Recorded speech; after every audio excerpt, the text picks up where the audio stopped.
TitleMatchNetwork.com. Me and Billy were both sick to death of the rotten gimmicks we were in. He was Rockabilly and I was the real Double J. But, oh, bless our hearts. We were hating it too. We were really hating it. So we pushed Vince Russo hard to put us together because he had Bart for so long and I was not doing nothing, and so we were wrestling each other in the first match like every house show. And we would guess. We would actually go out and see who was going to win by the crowd reaction. And we would, we'd hear the crowd's reaction to each wrestler, and then we would tell each other, okay, we would go out slapping hands, high fiving, trying to be the baby face, so that I got to win. If I got the big baby face pop, then I got to win. If he got it, so we were just literally having fun with everything. But we were miserable at the same time as we were stuck in a horrible spot, and so we bitched to Vince Russo and pushed and pushed and pushed until finally they said, okay, we got an idea. We'll use Honky Tonk Man and do this and do that. And it was a pretty shoddy gimmick, to tell you the truth. They even did it on one of the lower shows, a shotgun or something, and where I just came out and I said, do you realize this old fart has been the one making you lose? And, to tell you the truth, once we got together, I think we complimented each other. Billy's a hell of an athlete, and I'm a hell of an asshole. And so we complimented each other well. I just run my mouth good on the mic and sell good and give the hot tag to Billy and let him clubber people, and I think we related with my saying going out and with some of my catchphrases and stuff. I think the people related to us, and I think we worked good together. I think the Outlaws was the top of my career for sure. You know what I mean? Even bigger than I loved being in DX because it was a turning point in the war, so to speak. But I think the New Age Outlaws superseded that. And in my eyes, of course, I'm biased because I was one of them. But I think the Outlaws just went way above and beyond that kind of stuff. A lot of people criticize Billy Gunn's ability in the ring. Do you think it's justified or that he's underrated? No, I don't think he's underrated. I think he's one of the best athletes I've ever been in the ring with, and that's no doubt. I mean, his vertical leap is just enormous, and he's so agile to be as big as he is. He's a hell of an athlete, but he simply did not watch wrestling growing up. He never watched wrestling a day in his life. So sometimes some of the things he does is unorthodox, and people take that as, oh, he's the shits. He's no good. Well, all it is he doesn't even know exactly where everything goes. Sometimes you got to say, hey, Billy, let's do this here. Let's put this here, then do that. He doesn't have the formula down yet. That by any means, that doesn't make him a shitty wrestler. I can name you 10 right now that the same group of people would say were great that got half the clue Billy has. You know what I mean? And it's just all, it really takes two to tango. It's all in who you're working with, but I don't think he's overrated or underrated. I think he's a hell of a wrestler and a hell of an athlete, but sometimes he just needs some psychological help because he never studied the game. You know what I mean? He literally never studied the game, so he don't, if you never watch football, you don't know what the hell a quarterback does. And that's just how it is with Billy. At what point were you guys approached and the whole DX gimmick was? We were told you guys were going to be in DX, and what were your thoughts on that? Yeah, no, me and Billy loved it. Because for one reason we loved it. We knew Shawn had Vince by the cojones for whatever reason they did, and so we knew we'd be doing all the good shit. You know what I mean? We knew we'd be doing the good stuff, and so we were. They actually made us feel like we were being recruited. You know what I mean? Like for real. Like they would talk to us backstage. We're going to tell them we want you guys with us, and because we had just done the pushing off the dumpster and stuff like that. So we were kind of. I feel they did it out of not wanting to be outdone because I know Shawn Michaels. And I'm not saying I could outdo him at anything in the wrestling ring because I think he's literally one of the greatest of all times, up here and in the ring, as far as the business goes, wrestling in the ring and stuff. But he didn't want to have nobody sharing the spotlight, so why not move these people into his spotlight? You know what I mean? And it will only help everybody, and it really did. And we were pleased as punch when we heard we were going to DX. We loved it. Did you feel any pressure because it was, I guess, Shawn when he wrestled the WrestleMania match, he was gone, and then here was you guys stepping up with X-Pac and Hunter as a new DX, was there any pressure for you guys having to fill the name DX? I don't think so, because that time was so short, really, that after they added us to when he was gone, I think we were already we'd almost already stepped up. I know the Outlaws had, and X-Pac had, because he just jumped ship from WCW, so he had the media's attention, the fan base attention, and we damn sure did, and Hunter damn sure did, and so when Shawn was gone, it was like we were already up there. You know what I mean? I'm not saying he put us up on that pedestal, but he damn sure helped us. That old gratuitous Hollywood shoulder brush, helps people, so we were already up there, so there wasn't a whole lot of pressure. Then it was just time to have a good time. They really wrote stuff for us and and let us and give it to us and let us change it if we wanted to. And I don't feel there was pressure. It was almost a challenge more than a prayer. It was like, yeah, now it's time to do it for us. Now it's time for us to do it, and not Shawn have all the mic time. Now it's time for us to get our shit in, And so it was cool. It was like a positive thing.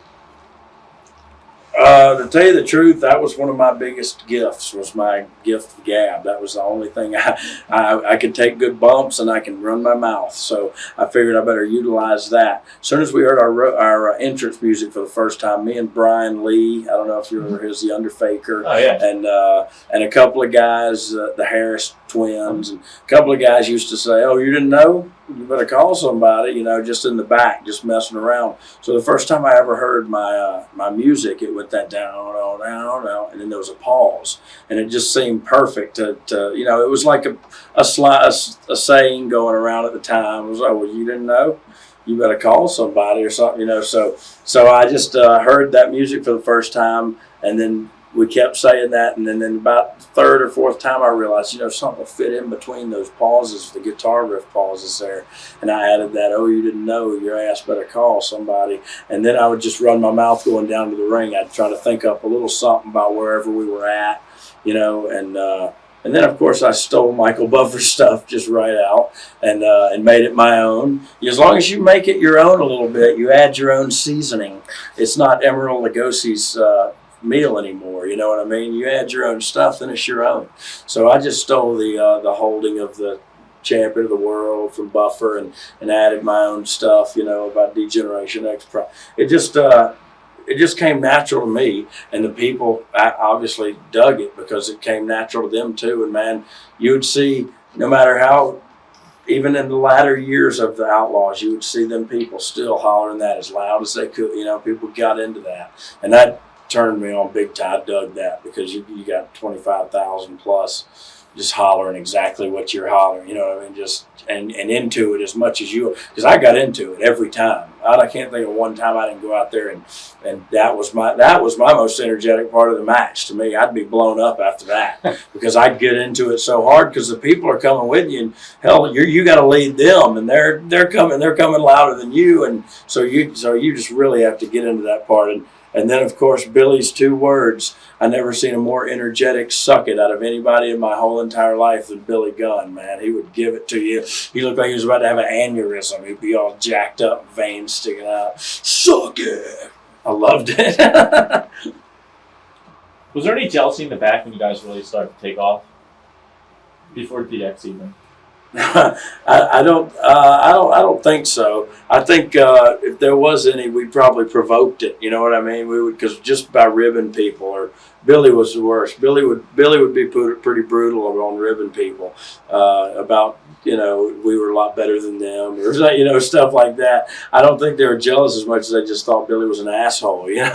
But Billy's another one of those guys you got to get to know and appreciate him for who he is, and then you get along fine. You know what I mean? It's just, you're not going to walk up to Billy Gunn and the first time you meet him think, he's a hell of a nice guy. You're just not going to do that. But he is a hell of a nice guy. You just got to get to know him and like I said, appreciate who he is and what he is, and you'll love him. You got no problem with him. But I don't think there was any jealousy, because at the time, like I said, we had a great crew, and I think everybody was team players. I think all the guys were team players, and they understood. They're getting the push right now.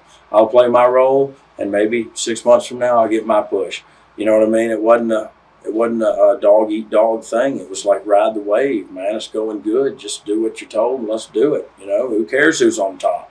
I didn't care that. I loved it that we were on top, but at the time we could have been on the very bottom and we'd have still had a good spot because everybody was making money and everybody was having fun, you know. And it was a good, like I said, the locker room was great.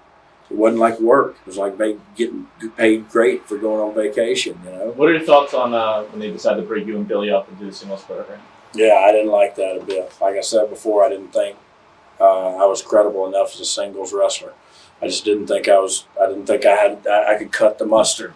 And that was. You're talking about right before the hardcore stuff started. Yeah, that was where the hardcore really gave me my motivation. That hey, I can do this by myself. You know, I can. It gave me the whatever the hell the word is, confidence to say I could go out by myself and carry the load. You know, and then then it was Billy's turn to go back and ask him, "Can you please put me and the Road Dogg back together?"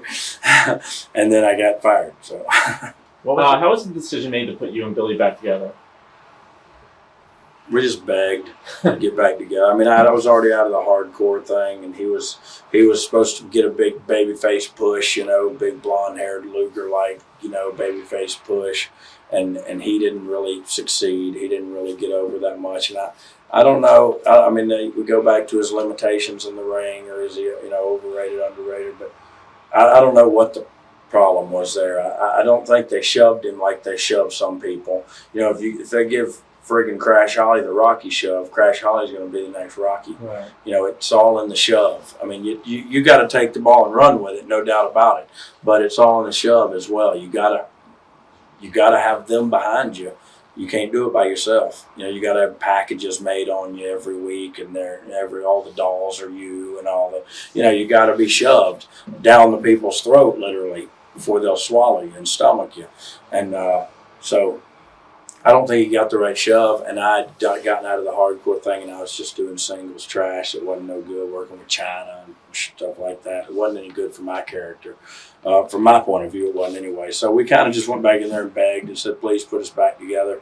It seemed like we got back together for like 2 months, and then we were apart again. You know what I mean? They did a quick DX reunion at some point. Yeah, I don't know if they were planning to do that or if they want to do that in the future. I think that would be a good thing for them right now. Timing is everything. And I watch their show, and it looks too much like everybody's having to work, like they're doing a job. And I don't mean doing a job getting beat. I mean doing an actual task, a job. They got to go. Nobody's having fun. What happened to the fun in wrestling? You know what I mean? We were having fun, and now there's no fun. And I'm not watching nothing that's no fun. You know what I mean? Why don't we watch grass grow? You know, we can watch different kinds of grass, some ECW grass and some WWF grass, and some reefer grass. Thousands of exclusive shoot interviews right now on TitleMatchNetwork.com.